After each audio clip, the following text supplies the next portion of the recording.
Bonjour à tous et bienvenue dans cette toute nouvelle vidéo. Aujourd'hui, on va s'intéresser et s'attaquer au deck Goblin Rider. Alors je sais qu'on dit Goblin Biker, mais moi je préfère dire Rider, c'est beaucoup plus stylé. Comme vous l'avez vu dans le titre, ce deck sympathique va s'amuser à manger les monstres de l'adversaire et à lui piquer. On va tout de suite regarder ce que ça peut faire. Mais avant ça, je tiens à faire une toute petite parenthèse. N'hésitez pas à aller regarder une vidéo sortie il y a quelques temps autour d'un subreddit. Je sais pas trop ce qui s'est passé. À un moment, j'ai fait l'erreur de mal la programmer en termes de date et de calendrier. Elle est sortie.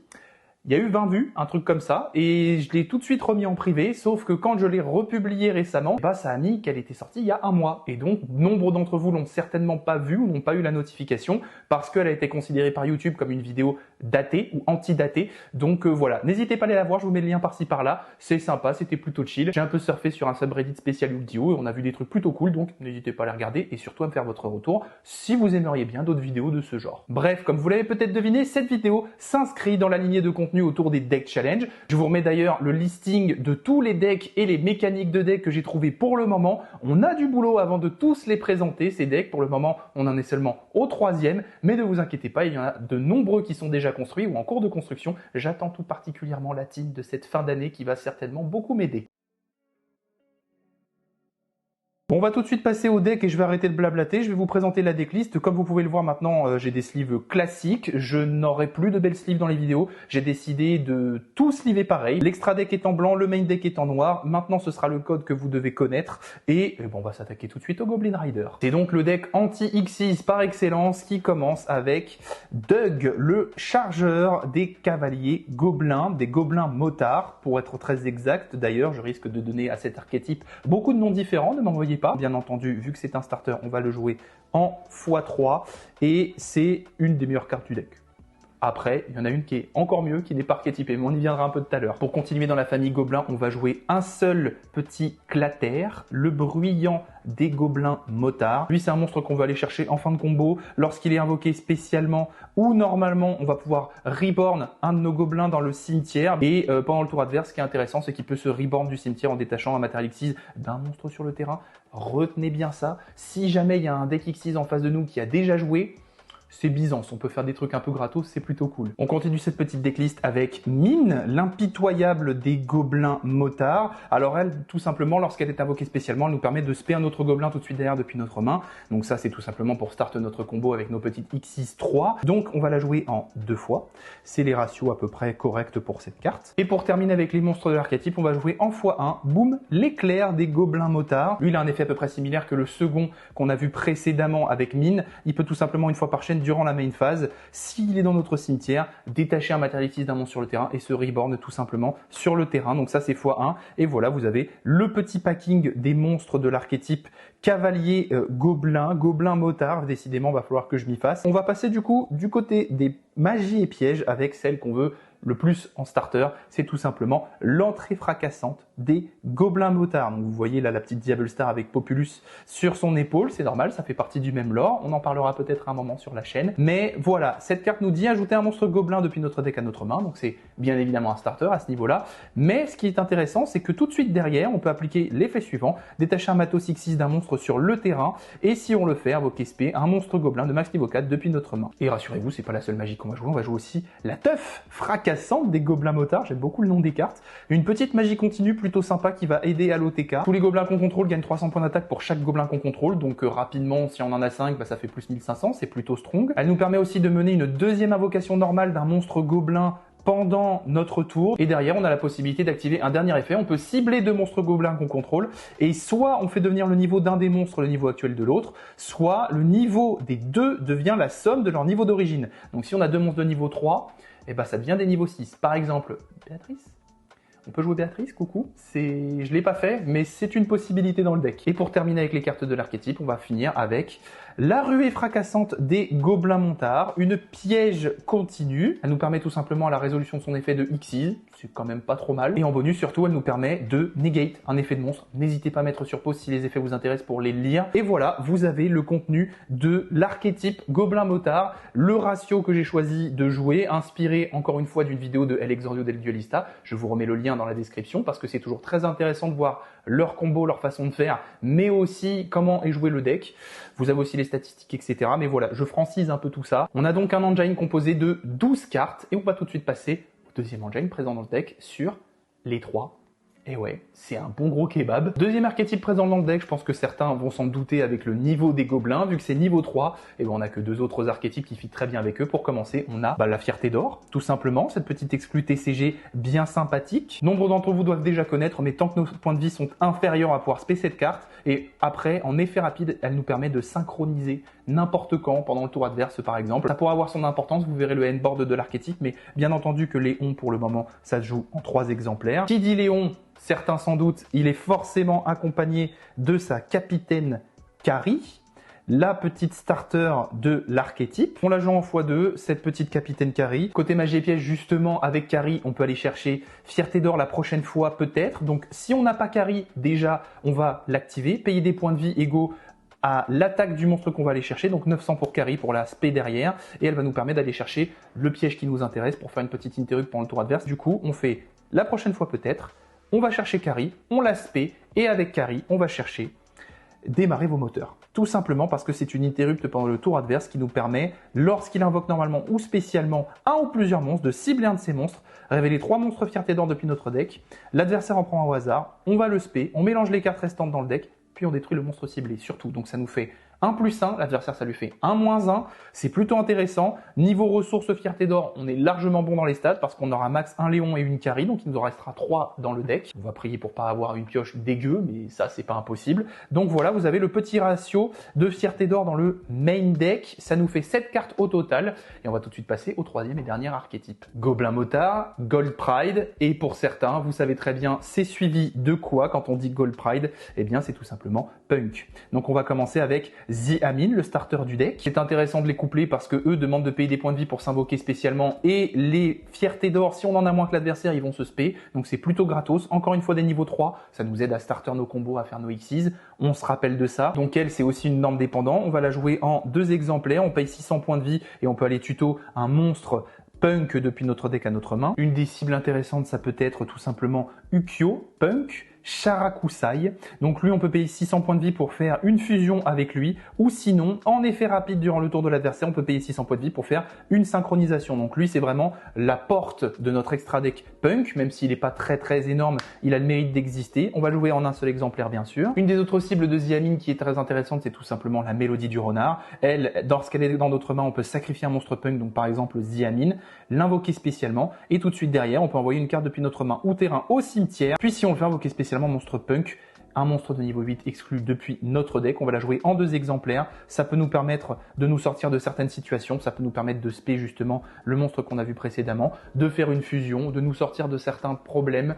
Voilà, vous verrez un petit peu, mais le deck a beaucoup de possibilités. Et enfin, ça peut aussi nous permettre d'invoquer la note du cerf, vu que c'est un monstre de niveau 5. Voilà, vous avez la petite base des monstres de l'archétype. Bien entendu, les 2 starters de l'archétype sont niveau 3, donc on va bien sûr jouer un petit téléporteur d'urgence. Voilà, parce que c'est une carte très forte qui va nous permettre d'aller chercher les punks. Je le mets du côté archétypé avec les punks parce que c'est les seuls psychiques du deck, donc on va bien sûr jouer ça en x3. Mais c'est une carte très intéressante parce qu'elle nous permet aussi d'aller chercher l'un des seuls exemplaires qu'on joue du tracker psychique, qui est très intéressant, qui nous dit tout simplement, et c'est juste pour ça qu'on le joue, tant qu'on contrôle un monstre de niveau 3, on le spé depuis la main gratos. Donc ça, c'est une porte et un accès simple à nos X6-3, encore une fois. Donc lui, je le mets ici pour vous expliquer le lien avec cette carte, mais bien sûr, il ne fait pas partie de l'archétype Punk, il fait partie des extenders en plus qu'on joue dans le deck. En termes de Punk pur, on est à 6. Cette partie Staple, on va la continuer avec la meilleure one card de combo du deck, bien meilleure que la plupart des cartes qu'on a regardées jusqu'ici et qui sont archétypées pourtant,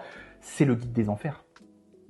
Le Guide des Enfers dans ce deck fait des dingueries. C'est une one card combo à partir de laquelle on peut faire des choses insane. Je vais vous montrer ça juste après, vu qu'on va passer à la partie combo. On va bientôt attaquer ça, j'essaye de me dépêcher d'ailleurs. Mais le Guide des Enfers, ça fait des folies. C'est énorme. On va spé un démon du deck, un de nos gobelins et démons, justement. Donc on va le jouer bien entendu en 3 exemplaires. Je vous remets juste ici, d'ailleurs, accessoirement, les précédentes cartes dont je vous ai parlé parce qu'elles font aussi partie du côté staple du deck. Et on va continuer avec l'une des plus connues du jeu actuellement. Ça va être Fenrir Kashtira, bien entendu. C'est une spé gratos, ça nous permet de faire une IP par exemple, ça nous fait un matos supplémentaire et un peu gratuit. On va le jouer en x2 parce que Fenrir tuto Fenrir, vous connaissez, ça c'est vraiment la base, en plus d'être une bonne carte de gestion.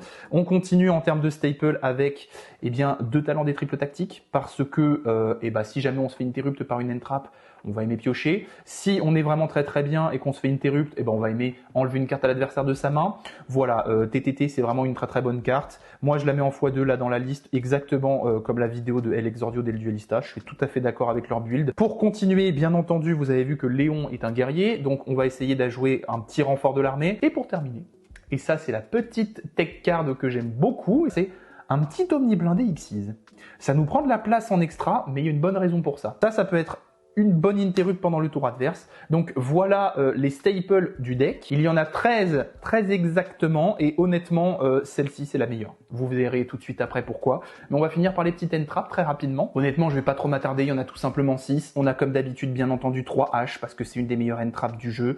Il n'y a plus vraiment besoin d'expliquer pourquoi elle est là. Et on a encore une fois 3 Imperm, exactement pareil que H. Ça reste une des meilleures cartes à splasher n'importe où. Donc voilà, on va jouer ces petites 6 cartes pour terminer notre deck qui est à 44. Certains penseront que c'est beaucoup, mais on a tellement de tutos, tellement de combos que honnêtement, 44 ça se ressent pas trop. Il y a beaucoup de one card de combos et aussi il y a très peu de cartes qu'on veut pas en main de départ, mine de rien. Donc c'est plutôt ok comme statistique. On va enchaîner rapidement avec l'extra deck avant de passer au combo. On commence avec Punk Jam, l'impulsion draconique. Lorsqu'elle est invoquée spécialement par synchronisation, on peut payer 600 points de vie, tuto un monstre psychique depuis notre deck à notre main et ou l'envoyer au cimetière, mais généralement c'est pour continuer un petit peu nos combos. En fonction de notre board, ça peut être intéressant d'aller chercher le traceur psychique dont je vous ai parlé tout à l'heure qui se spé tant qu'on a un monstre de niveau 3. Mais une autre carte intéressante qu'on va jouer de cet archétype, ça va être la petite fusion Ukyo Punk, la carpe montante, qui est la version upgrade du monstre de niveau 3 qu'on a vu tout à l'heure. Donc lui, on peut tout simplement le sacrifier pour reborn de monstres punk. Donc on reborn de niveau 3, on a notre accès au côté X6, voilà, c'est la seule fusion de l'extra deck. On va passer vite fait au côté Fierté d'or qui va être très important avec pour commencer Étoile Léon, donc ça c'est la synchro qu'on va vouloir sortir pendant le tour de l'adversaire avec l'effet rapide de Léon. Il va tout simplement en effet rapide nous permettre de cibler un monstre contrôlé par l'adversaire tant que nos points de vie sont inférieurs à ceux de notre adversaire. Il va gagner une attaque égale à celle du monstre et on va détruire la carte. C'est plutôt intéressant, ça fait encore un -1 en plus du piège de tout à l'heure, donc ça fait déjà du -2. On va enchaîner bien sûr avec l'aspect Xyz et finir avec les fiertés d'or avec le char Kari, donc ça c'est une carte qui nous permet de start le côté fierté d'or qui peut être très intéressant. C'est elle qui nous permet d'ajouter soit la magie soit le piège en fonction de ce qu'on a besoin. Maintenant on va passer au côté Xyz global et un peu générique. Ça commence bien sûr, bien évidemment avec le big boss de ce type de carte d'extra deck, Zeus, parce que voilà, il nous faut un bon rasboard et Dieu sait qu'il peut être assez violent. On peut avoir un Zeus quand même à 4 ou 5 matos, mine de rien. Torpille à l'armure Xyz. Vous allez vite comprendre, ça commence par lui. Lui, lorsqu'il est invoqué, 2 monstres de niveau 3, on peut détacher de matériel, piocher une carte. Le reste, on s'en fout. Le truc intéressant, c'est que par-dessus cette carte, on va pouvoir faire la forteresse à l'armure Xyz, parce qu'elle nous demande de la réinvoquer par-dessus une Xyz, armure Xyz de rang 3 ou de rang 4. C'est le cas de notre torpille qui est rang 3. Donc, en fait, ça fait +1. Encore +1 parce qu'on va chercher notre piège. Et ensuite, par-dessus elle, on va faire l'armure complète Chevalier Lancier des Ténèbres. Et c'est elle qui est très intéressante en complément avec l'Omni Armure Xyz. On va continuer vite fait quand même avec l'aspect et le côté gobelin, parce qu'il en faut, hein, mine de rien. Donc la bête folle du gobelin. Elle, on va pouvoir l'invoquer justement en augmentant le niveau de nos gobelins à 6 avec la magie continue dont je vous ai parlé tout à l'heure. Ça nous permet de gérer une MP embêtante sur le terrain, donc comme une magie, comme un piège ou une magie continue qui va un peu nous bloquer. Derrière, on va voir le boss principal du deck. Le grand Gabonga des gobelins motards. J'adore son blaze, il est hyper drôle, j'aime beaucoup. Donc lui, lorsqu'il est invoqué par Xyz, on va pouvoir tout simplement tuto un gobelin depuis notre deck à notre main. Ça vous prouve que c'est le starter du combo. Et surtout, et c'est là que vous allez comprendre son intérêt, si un matériel Xyz est détaché d'une carte sur le terrain, eh bien on va pouvoir cibler un monstre sur le terrain et l'attacher à cette carte comme matos. Donc encore une fois, c'est le côté je gobe un monstre de l'adversaire. Et ça, c'est très très fort, parce que l'adversaire ne l'a pas dans son cimetière pour faire des effets complémentaires, et il n'en possède plus l'utilité du coup. Et ça, c'est vraiment embêtant pour lui. On va bien entendu jouer cette carte en 2 exemplaires et on va enchaîner avec le numéro F0 futur utopique. Parce qu'après tout, 2 monstres X6 du même rang dans ce deck, vous aurez compris que c'est plutôt simple. Et pour ceux qui connaissent bien le jeu, vous savez que ça, c'est juste un tremplin pour invoquer le futur Draco utopique, qui est juste une des X6 les plus puissantes du jeu. Non destructible au combat, non destructible par effet. Si jamais l'adversaire active l'effet d'une carte, eh bien on va pouvoir tout simplement l'annuler. S'il y a un monstre sur son terrain, on en prend le contrôle. Donc au total, vous aurez compris, ça nous fait 3 cartes qui vont gober les monstres adverses et les chourer. En plus de TTT, donc ça nous en fait 4. On peut littéralement jouer avec le deck de l'adversaire. Mais vous aurez compris que ce n'est pas la dernière carte de cet extra deck si vous tenez le compte depuis le début. On va quand même jouer une petite SP et une petite IP que je flex un petit peu, que j'ai chopé dans ma petite ouverture de quarter Century et franchement quel plaisir de l'avoir dans cette rareté. Donc bien entendu IP on va la faire en fin de notre tour, tout simplement pour pouvoir faire SP pendant le tour adverse, vu que vous aurez compris qu'on va pouvoir faire beaucoup de reborn et de SP pendant le tour adverse depuis notre cimetière. Donc voilà, ça nous permet d'avoir une gestion ban, c'est quand même vachement intéressant. Et voilà, vous avez un petit extra à 15 avec 2 cartes punk, 2 cartes fierté d'or. Vous avez un maximum de staple Xyz et d'extra deck. Comme vous pouvez le voir, là je suis en train de trier et ça nous en fait 8 au total et on a 3 cartes de l'archétype Gobelin. Donc voilà, on va passer tout de suite à la one card combo et je vais vous montrer ce que le deck peut faire. Donc voici un petit tuto du combo principal des Gobelins Motards. J'ai essayé de vous montrer plusieurs variantes, mais ça commence avec le Guide des Enfers. On va tout simplement l'invoquer normalement. Donc lorsqu'il est invoqué normalement, on peut invoquer spécialement un monstre démon depuis notre deck en position de défense.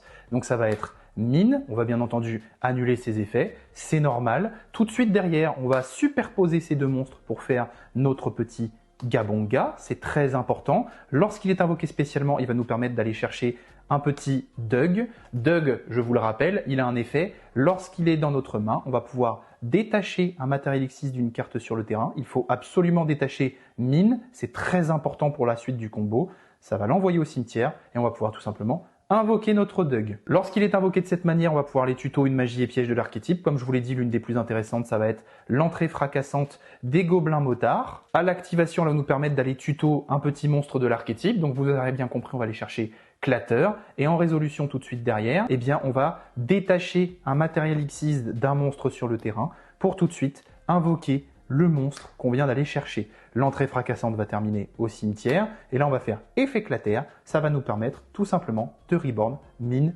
depuis notre cimetière sur notre terrain. On va maintenant utiliser ces deux monstres de niveau 3 pour accéder à l'aspect Gold Pride du deck et on va faire le char Kari. Lorsqu'il est invoqué, je vous le rappelle, ça nous permet tout simplement de détacher un matériel, donc on va détacher Dug, ça aussi c'est important, retenez-le bien, pour tout de suite aller chercher la magie continue du deck qui nous intéresse, la prochaine fois peut-être, qu'on va utiliser un petit peu plus tard. À ce moment-là, très important, on va regarder notre cimetière, on va faire effet d'entrée fracassante, on va la bannir directement, hop là, on va détacher un matériel X6 d'un monstre sur le terrain, donc on va détacher mine, c'est encore une fois très important, pour tout simplement recycler Dug de notre cimetière à notre main. Donc là, on a déjà 2 cartes en main. Et là, ça va être la sortie des gros tons, tout simplement, messieurs, dames, parce qu'on a 2 monstres de même rang. Vous allez vite comprendre ce que ça fait. On va les overlay en futur utopique, sur lequel on va à nouveau faire le Big Boss des X6 à part Zeus, le F0 futur Draco utopique, bien sûr. Et là, vu qu'on a un monstre X6 bien garni, bien rempli de matos,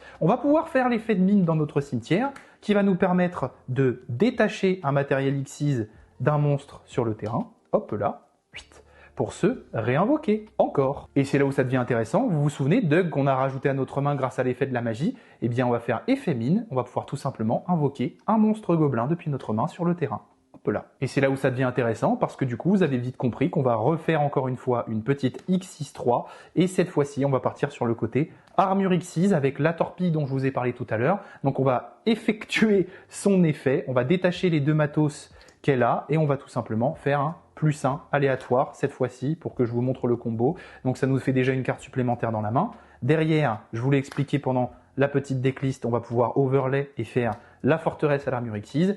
Elle, encore une fois, on peut détacher max de matériel, donc on peut en détacher qu'un seul, c'est ça l'intérêt. On va enlever la torpille pour ensuite, tout de suite, aller tuto l'Omni blindé X6 qui va encore une fois s'ajouter à notre main. Et là, c'est une histoire de X6 par-dessus des X6, vous l'aurez compris. Donc on va faire par-dessus la forteresse notre armure complète, le chevalier lancier des ténèbres. C'est à ce moment-là, vers la fin de notre combo, qu'on va enfin activer la prochaine fois peut-être. Donc on va tout de suite pouvoir aller tuto un monstre fierté d'or. On va aller chercher bien entendu le capitaine Kari, perdre 900 points de vie. Ça va faire tomber notre total à 7100. Mais derrière, vu que maintenant on en a moins que l'adversaire, vu que c'est normalement notre premier tour, eh bien on va pouvoir l'invoquer spécialement sur notre terrain. Lorsqu'elle est invoquée, je vous rappelle, elle nous permet d'aller chercher une magie ou un piège. Donc on va tout simplement aller chercher démarrer vos moteurs pour le tour de l'adversaire qu'on va ajouter à notre main. Et pour finir notre tour comme il se doit, eh bien on va tout simplement utiliser les 2 cartes qui nous restent pour faire une petite IP Mascarena que je vais mettre par là, mais vous aurez compris qu'elle est en zone link, mais voilà. Donc on finit notre tour avec ce board, avec ces 2 cartes posées, et ça fait un tour adverse qui risque d'être un petit peu compliqué. Maintenant, qu'est-ce qui se passe pendant le tour adverse du coup? Eh bien, dès qu'il va passer en main phase, on va déclarer l'effet de notre petit clater dans le cimetière. On va détacher le matériel exquise restant à l'armure complète. C'est le plus intéressant. Ça va nous permettre de le réinvoquer spécialement sur notre terrain. Effet, il va nous permettre de réinvoquer spécialement à son tour Doug, donc ça c'est plutôt intéressant. Et à ce moment-là, on va faire l'effet de Doug pour nous donner un nouveau départ pendant notre prochain tour. On va aller tuto, une petite entrée fracassante, ça paye pas de mine, donc on a 2 cartes en main. Ça peut être n'importe quelle entrap ou une imperme qu'on a posée d'ailleurs, c'est pas impossible. Donc on a notre petite entrée fracassante pour le reste du tour.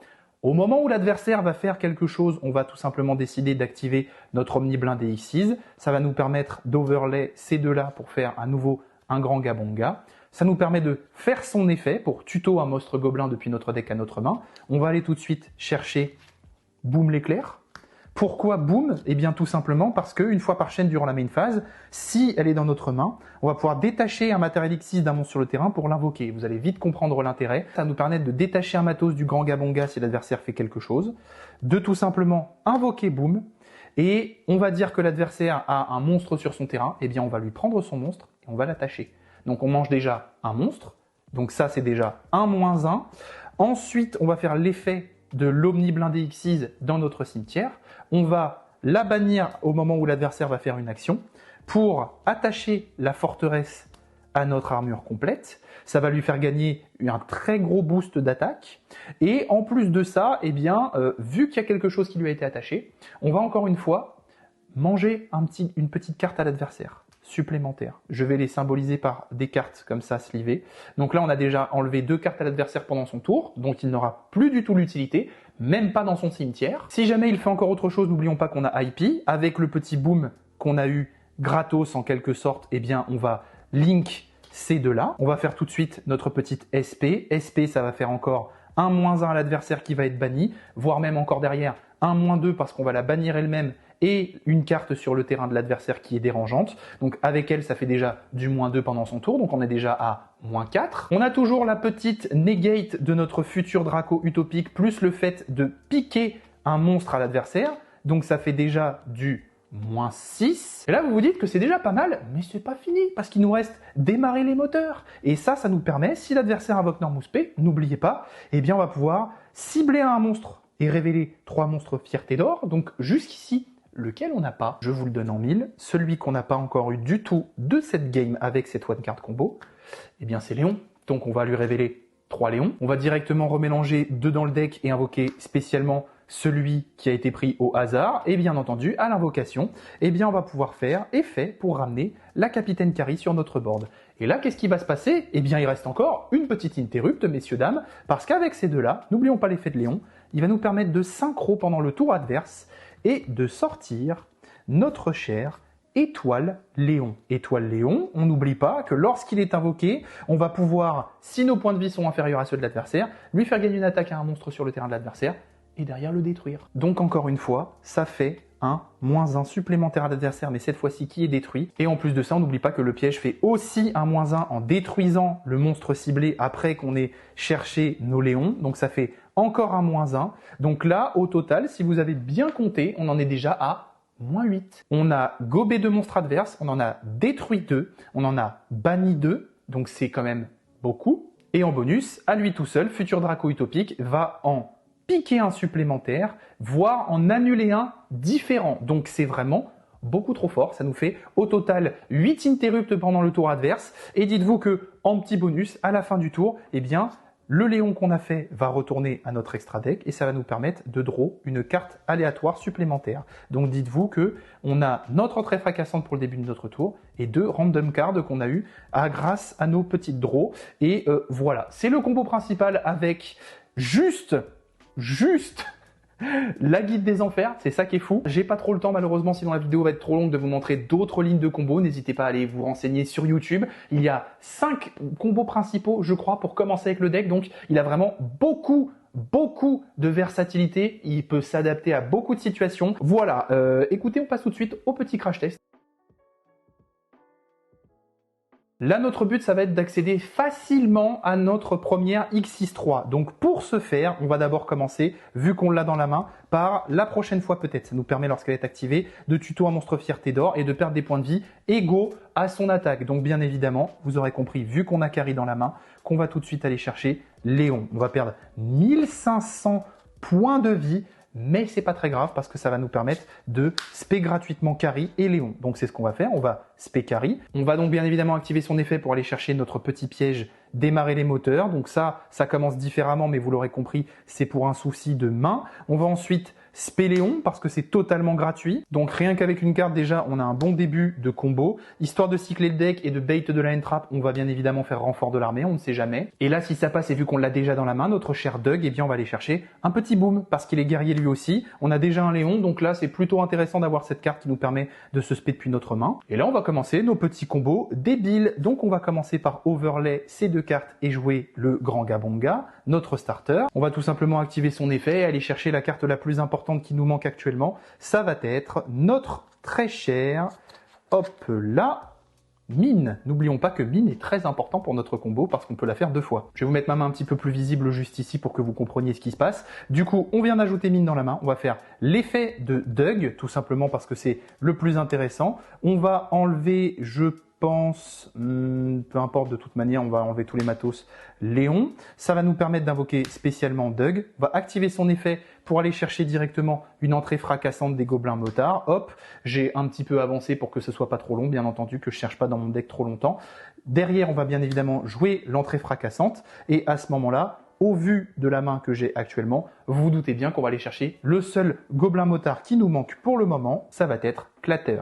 Hop là. Et là, en résolution d'effet, le plus intéressant, ça va être de détacher Carrie du Grand Gabonga pour invoquer Mine. Mine, lorsqu'elle est invoquée spécialement, n'oublie pas, elle nous permet de spé un gobelin, on va invoquer Clatter. Et là, eh bien, on ne va pas passer par le char Carrie comme le combo précédent parce que, eh bien, on a déjà notre magie continue, on a déjà notre démarrer les moteurs et on a déjà nos deux fiertés d'or dans le cimetière. Donc, à ce niveau-là, on n'a plus besoin, on va pouvoir sauter une étape. Donc, on va utiliser Doug et notre cher Mine pour faire la torpille à l'armure Xyz. Je vais bien mélanger mon deck pour la draw aléatoire et cette fois-ci je vais vous la montrer. N'oublions pas que pour l'instant notre main elle est comme ça.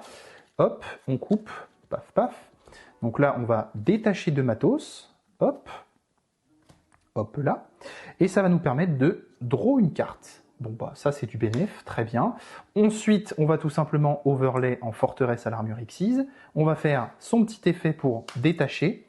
Et tout de suite derrière, cette fois-ci je ne l'ai pas prévu, pardon, elle est juste là, on va chercher l'omniblindé Xyz depuis notre deck à notre main. On va overlay encore une fois en armure complète le lancier des ténèbres. Je l'avais laissé sur le terrain mais elle est bien dans le cimetière, en très fracassante. Et d'ailleurs je vais faire son effet dès maintenant. Je vais la bannir et je vais tout simplement ajouter Doug de mon cimetière à ma main. Hop là, c'est encore une fois un petit plus. On va maintenant faire l'effet de mine dans notre cimetière. On va détacher de l'armure complète un matériel pour pouvoir le réinvoquer spécialement. Et là, malheureusement, on va pas avoir trop le choix pour faire un endboard plutôt consistant qui va manquer quand même un petit peu de IP Mascarena, mine de rien.